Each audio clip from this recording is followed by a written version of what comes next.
All right, so introduction to medical terminology. What is medical terminology? It's basically words or terms used to describe disease processes or aspects of medicine, medical care, descriptions of patient anatomy, surgeries, anything that has to do with taking care of a patient in the healthcare setting can be medical terminology. The reason why we use medical language or medical terminology is to kind of standardize communication, make it quick, clear, concise when speaking to different aspects of patient care between different healthcare practitioners. That way, we're all on the same page. Nothing is, left out or confused. Um, and it makes communication easier once you understand medical terminology. So instead of saying um, describing a disease process or something in length using a bunch of English words, we can just say, the medical term, and then everybody understands what it is, like nosocomial pneumonia. Or I could say the patient got pneumonia from being admitted to the hospital last week and he contracted it from somebody else. Or I could just say recent hospital stay, nosocomial pneumonia. So we're going to help you in this first chapter understand the basics. That way you'll be able to build upon these skills throughout the semester, throughout the next um, parts of this course, and understand some more complex terms. But without the basics, you won't be able to move on very easily. So study hard in this first chapter. So, talking about medical terminology, there's basically four different categories of medical terminology words we're going to learn about. The first one is probably like the most difficult to understand and the most numerous when it comes to medical terms in today's language, and they're Greek and Latin word parts. So terms built from different Greek and Latin word parts, like over 2,000 years ago, Hippocrates, Aristotle, these guys started to study medicine and create these terms, and we still use a lot of them today. So we'll get into that, how to build medical terms from word parts from Greek and Latin. There's also eponyms. Eponyms are medical terms named after a person or a place. So like West Nile virus or Alzheimer's disease. Acronyms are formed from the first letter of a bunch of different words to create a phrase like MRSA or HIV. And then we have modern language medical terms, which is just stuff that comes from the English language, which would be like a complete blood count or something that's, pretty self-descriptive. Those ones are nice and easy. There are medical terms built from word parts, and there are medical terms not built from word parts. The ones built from word parts, you are able to break down each part to gain an understanding, even if you don't know exactly what the word means the first time you read it. These are terms that come from the Greek and Latin, and there's basically four different parts. The word root, which is like, the core meaning of the word. The suffix, which comes at the end of the word root, can change the meaning. The prefix, which comes at the beginning of the word root, and the combining vowel, which are just vowels inserted into this word to ease pronunciation. Once you understand these, you'll be able to break down medical terms to analyze and help define and understand. So let's use an example to help you understand a little bit more about these word parts. The term hepatitis. Hepat is a word root. It means pertaining to the liver, hepat, liver. And then itis is a suffix. A suffix is attached to the end of a medical term to modify its meaning. The suffix itis means inflammation. So hepatitis, if you break that down into word parts, you have a word root and a suffix. Hepat, liver, itis, inflammation.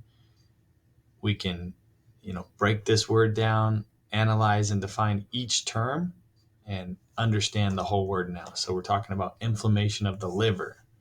It's kind of cool. Maybe if you don't even understand the whole thing, by breaking it down, it makes it a little bit easier. Let's do another term, subhepatic. Subhepatic has a prefix, a word root, and a suffix. Sub is the prefix, hepat is the word root, ic is a suffix. Sub means below. We talked about hepatic already. Hepat means liver. Ic means pertaining to. Ic is a suffix meaning pertaining to. So the word root, liver, ic, pertaining to, and then we add a prefix now, sub, which means below. So this term, Subhepatic means pertaining to below the liver or underneath the liver. Let's talk about combining vowels now. This is the last part of our word parts. A combining vowel is a vowel used to ease pronunciation of a medical term. It's placed to connect two word roots together, a word root and a suffix together, but it's not usually placed between a prefix and a word root.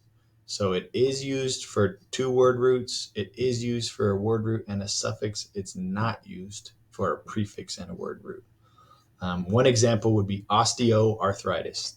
Oste is a word root. It actually means bone. Arth refers to the joint, and itis is inflammation. So inflammation of the bone and joint. Connecting those two word roots is an O. So that's a combining vowel. It just eases pronunciation. It's easier to say the word. Instead of osteoarthritis, it's osteoarthritis. Typically, it's an O. That's going to be your combining vowel. A great way to practice and to understand medical terms, especially when you're new, is to use this 3-step process of analyzing, defining, and building your word terms. This has gone over pretty thoroughly in Chapter 1 of Exploring Medical Language. There are exercises. Definitely try to get good at this. Once you've progressed through all 16 weeks of this class and you're at the end, you probably won't need to do this step by step, but it's a great way to set a foundation and learn how to understand medical terms. Analyze, define, and build. When you're analyzing a medical term, you're basically breaking it down into the word parts that you understand, the things we've talked about already. Prefix, word root, suffix, combining vowel. There's actually something else I didn't talk about yet, which is the combining form. Combining form is a word root and a combining vowel together. So the term we'll talk about right now is arthropathy. When you're analyzing this term, before you can define and build, you're going to break down each word part by putting slashes in between the word parts. So arthropathy, arthur means joint, right? We talked about that. ARTHR, put the slash. O is your combining vowel. So that arthro would be your combining form. And then the last part is pathy, which is a suffix. So you'll analyze by putting slashes in between each word part, and then you'll label those word parts. You can write above Arthur word root, or you can maybe abbreviate it WR. Above the O, you'll put a combining vowel or CV, and then pathy, you can put an S or SUF for suffix. This is how you break down or analyze the word. We've analyzed this medical term or broken it down into smaller word parts, and now we can begin the next step of defining. So each of those word parts you're going to define. Always start with the suffix. So in this case, pathy, the suffix pathy means disease. And then you'll move to the word root or combining form, which was arth or arthro, means joint. So that's simple definition right there, arthropathy. Arthro means joint, pathy means disease. So we're talking about disease of the joint. That's the defining step. And the last technique for understanding or learning medical terminology built from word parts would be the building phase. In this phase, you'll read a definition and you'll try to come up with the word parts to make your own medical term. You typically start with the suffix, then you find the word root, and then prefix if needed, add combining vowels. So I want you to give it a shot. This is the definition: pertaining to within the veins. So pause the video real quick, see if you can figure out pertaining to within the veins, how to come up with the correct medical term. Okay, so it's intravenous. Intravenous. Your suffix ous is pertaining to. Vein or vene is the venous system, and intra is a prefix meaning within. Good job. To summarize this first part of chapter 1, we talked about word parts, understanding medical terminology built from word parts. These are typically Greek and Latin phrases. There are lists and tables in your book of some of these word parts you should begin to memorize and understand.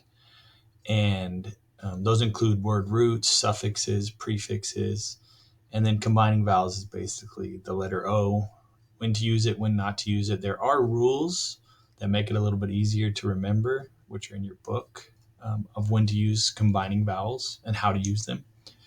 But basically, you're going to need to know a lot of these word roots, suffixes, and prefixes, but we're going to elaborate on most of them throughout the next 16 chapters when we get into specific body parts, systems, organs, things like that. So just start here with the basics. Don't get ahead of yourself. If you don't understand everything we talked about, it's okay, but understand the different word parts and how they're used is an important step. All right, and the last part of chapter 1 is medical terms not built from word parts. This is different than the stuff that we've been going over already. And there's like 4 different categories of terms not built from word parts. The first one is eponyms. An eponym is a term derived from the name of a person or a place. It might be a doctor who discovered it or the area in the world where this was discovered. An example would be West Nile virus. West Nile is the region in the world where this virus was first discovered, so it's called West Nile virus. An acronym is a term made up from the first letter of words in a phrase to create a new word. A good example of this is MRSA. So we just pronounce MRSA. MRSA is a bacterial infection. It actually is an acronym for methicillin-resistant Staphylococcus aureus. That's the type of bacteria. So that's an acronym. Modern language terms, just stuff out of the English language. These are the easiest for me because most of the time it's self-explanatory. So it's something like a complete blood count. That's just a lab test where we're checking the count of everything in your blood. And then there are also Greek and Latin terms that can't be easily translated. These ones are kind of tricky because you might try to break them down into word parts, but they're not easily translated. A good example of this would be orthopedics. Those are both Latin terms. Ortho means straight. Ped is child or foot. So a straight child or a straight foot. That's definitely not the translation of orthopedics. Orthopedics is like the study of bones, the branch of medicine pertaining to bones. So that one is a little bit more difficult. Those ones you just have to memorize. These are all terms not built from word parts. More memorization.